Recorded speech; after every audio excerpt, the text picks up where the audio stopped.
Hello friends, இன்றைக்கி சிறகடி காசையில் நல்லா நடந்து ஷார்ட்டாக ரிவ்யூ பார்க்கலாம். உண்மையெல்லாம் தெரிஞ்சவொடனே அண்ணாமலை சார் வந்து விஜயா மேலே வந்து கோவப்படுறாரு.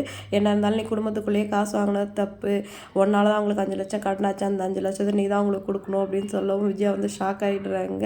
அதெல்லாம் என்னால் கொடுக்க முடியாது சொன்னால், சரி புருஷன் போராட்டினா பண்ண தப்பில் எனக்கு பங்கு இருக்குல்ல, டே இனிமேல் பென்ஷன் காசில் கொஞ்சம் கொஞ்சம் நான் கொடுத்து அந்த கடனை அடிச்சிடுறேன், அதுவும் பத்தாது நான் வேலைக்கு போகிறேன் அப்படின்னு அண்ணாமலை சார் சொல்லவும் முத்து ஷாக் ஆகிடுறாங்க. மீனாவும் எங்களுக்கு காசுலாம் ஒன்றும் வேணாமாம்மா அப்படிங்கவும், அதெல்லாம் முடியாது, இதுதான் முடிவுன்னு சொல்லிட்டு அண்ணாமலை சார் கிளம்பிடுறாரு. விஜயாக்கு என்ன பண்ணுறதுனே தெரியல. அடுத்த சைடில் மனோஜ் ரோஹினி ரூமுக்கு போகிறாங்க. என்னத்தை இன்னும் நீங்கள் அதே நினச்சி அப்செட்டில் இருக்கீங்களான்னு ரோஹினி கேட்குறாங்க. ஆமாம்மா மனோஜ், எனக்கு அந்த பணத்தை கொடுக்க இஷ்டம் இல்லை, ஆனால் அந்த பூக்காரிக்கு போய் கடங்காரியாக இருக்க எனக்கு இஷ்டம் இல்லை, அதனால் எப்படியா அந்த பணத்தை கொடுத்துடணும், நீ ரெடி பண்ணி தெரியா அப்படின்னு கேட்கவும், என்கிட்ட எதுவும் அவ்வளோ பணம் அப்படின்னு சொல்லிட்டு மனோஜ் வந்து ஜர்க்கடிக்கிறாரு.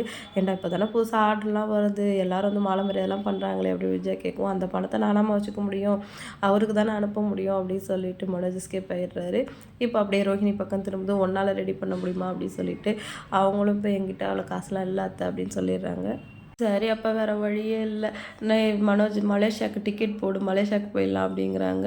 என்னத்தை திடீர்னு மலேசியா அப்படி சொல்லிட்டு ரோஹினி கை கால்லாம் நடுங்குது. அப்புறம் என்ன பண்ணுறது, உங்கள் அப்பா ரொம்ப நாளாக ஜெயிலில் இருக்கார், போய் என்ன ஏதுன்னு பார்த்து அவர்கிட்ட காசு வாங்கிட்டு வரலாம் அப்படின்னு சொல்லவும் ஷாக் ஆகிடுறாங்க. ரோஹினி வந்து சும்மா இருப்பாங்களா, அப்படிலாம் போய் டக்குன்னு பார்த்துட முடியாதத்தை, அதுக்கு வந்து அப்ளிகேஷன் போட்டு 5-6 மாதம் கூட ஆகும், அதனால் வந்து இப்போ எதுவும் இல்லாமல் நம்ம போனோம்னா நம்ம மேலேயே அந்த கேஸ் போட்டு உள்ளே தள்ளிடுவாங்க அப்படின்னு சொல்லவும் மனோஜ் வந்து ஷாக் ஆகிடுறாரு. ஐயோ நம்ம அங்கெல்லாம் போவேணாமா அப்படின்னு சொல்கிறாங்க. சரி, அப்போ அதுவும் சரிதான், நம்ம இப்போதைக்கு அங்கே போவேணாம் அப்படின்னு சொல்லிட்டு விஜயாவும் வேணான்னு வாபஸ் வாங்கிடுறாங்க.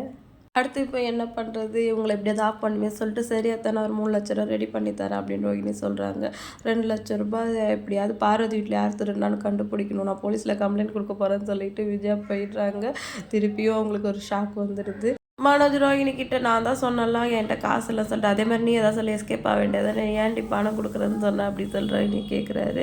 நம்மக்கிட்ட தான் ஜீவ பணம் இருக்கலாம், அதில் வந்து கொடுத்துடலாம் அத்தைக்கிட்ட அப்படின்னு சொல்லவும், அந்த பணம்லாம் எப்பயோ காலி ஆகிடுச்சு, பார்ட்டி இப்போ பிஸ்னஸ்க்கு வந்து கடையை சரி பண்ணதுன்னு எல்லா காசும் என்கிட்ட காலி, என்கிட்டலாம் காசு கிடையாது அப்படின்னு மனோஜ் சொன்னோடனே ரோஹினி ஷாக் ஆகிடுது. சரி பரவாயில்ல, வேறு என்ன பண்ணுறது, நான் கொடுக்குறேன்னு சொல்கிறேன், கொடுத்தாகணும் அப்படின்னு சொல்லி ரோஹினி வந்து நான் பார்த்துக்கிறேன்னு சொல்கிறாங்க. அடுத்து வித்யா கிட்டே போயிட்டு இதை பற்றி பேசி புலம்பிட்டு இருக்காங்க. இதுதான் கர்மான்னு சொல்லுவாங்க போல இருக்குடி, நீ பண்ணது உனக்கே வந்து விடிஞ்சிருக்கு பாரு அப்படின்னு சொல்லிட்டு வித்யா வந்து கவுண்டர்லாம் கொடுக்குறாங்க.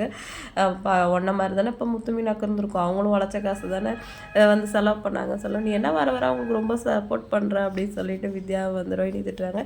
சரி, இப்போ மாமியார் கம்ப்ளைண்ட் கொடுத்தா என்ன பண்ண போகிற அப்படின்னு கேட்கவும், அதுக்கு தான் ஒரு வழி வச்சுருக்கேன், பார்வதி ஆண்டியை தான் போய் பார்க்கணும் அப்படின்னு சொல்லிட்டு ரோஹினி அங்கே போகிறாங்க. அடுத்து முத்து மீனா ஒரு தாத்தா பாட்டியை பார்த்து பேசுவாங்க இல்லையா, அவங்களுக்கு வந்து கல்யாண நாள் அப்படின்னு சொல்லிட்டு வந்து அவங்க வர சொல்லியிருந்தாங்க. அவங்க மீனாக்கும் முத்துக்கும் புது ட்ரெஸ்லாம் கொடுத்து, எங்களுக்குலாம் பசங்க இல்லை, நீங்கள் தான் எங்களுக்காக இருக்கீங்க, அதனால் வந்து நாங்கள் உங்களுக்கு எடுத்தோம், சிம்பிளாக தான் எடுத்துருக்கோம் ட்ரெஸ் கொடுக்கவும், முத்து வந்து அது எப்படி நீங்கள் கொண்டாட ஆளுல சொல்லுவீங்க, நான் வந்து அரேஞ்ச் பண்ணுறேன் அப்படின்னு சொல்லிட்டு சத்யா கிட்ட சொல்லி மாலை ஸ்வீட்லாம் வாங்கிட்டு வர சொல்கிறாரு. அவர் வந்து இந்த டெலிவரி பாய் மாதிரி வரவும் மீனா ஷாக் ஆகிறாங்க. என்னடா கோலம், அது படிக்கிற விட்டு என்ன பண்ணிகிட்ருக்கேன்ட்டு, இது என்னக்கா உழைக்கிற வேலை தானே, எதாக இருந்தால் என்ன அப்படின்னு சொல்லிட்டு சத்யா சொல்கிறாரு. முத்துவும் வந்து சத்யாவுக்கு சப்போர்ட் பண்ணி பேசுகிறான். அதுக்கப்புறம் தாத்தா பாட்டி வெட்டிங் டே வந்து மாலெல்லாம் மாற்றி எல்லாருக்கும் ஸ்வீட் கொடுத்து செலிப்ரேட் பண்ணுறாங்க. இன்றைக்கி எபிசோடு வந்து இதோட முடிஞ்சிருச்சு. அடுத்த வாரம் நல்லா நடக்கும், வெயிட் பண்ணி பார்க்கலாம். வீடியோ லைக் பண்ணிக்கோங்க, நிறைய வீடியோ நம்ம மீட் பண்ணலாம். டாட்டா, பாய்.